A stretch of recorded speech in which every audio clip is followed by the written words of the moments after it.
Inspiral. The dark below.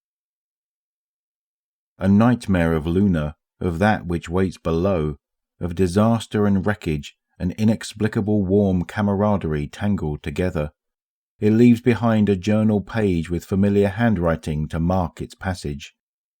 6 of us went down into the pit, and only 1 crawled out. That is how it was, and that is how it is.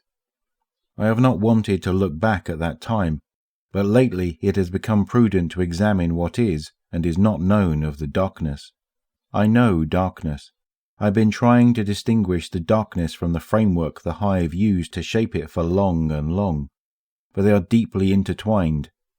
The voice in the darkness answers some things, but not all. I think, the great disaster, what did we know? Was there anything besides terror and the swords of the hive? I think, what was in the pit? The lunar pyramid was here all along, as we now know. Since the collapse, its darkness has seeped into Luna, into all that's around it. Could one write a treatise on the subspecies of hive, on the differences written in the various plates of chitin?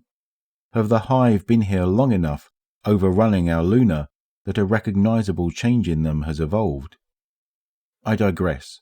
There were times deep in that dark pit when I thought, Psi means to break left, and then she would, knives like lightning, as true as if she herself had told me she would. Or, there is Omar, beside me, and though he was not, his presence rang comforting in my ears like struck metal. Synergy, I thought, the closeness that combat creates. We were pinned together in the dark, and so we learned to read each other perfectly, for to do otherwise would have been to die sooner. Anecdata? Perhaps. Always the quiet voice that says to temper my expectations, that it is wishful thinking to imagine that they lie beside my heart, instead of nightmares floating in my wake. But in all this time, all of this lingering, I am surer of what I felt then, not only necessity, not only the edge of the blade.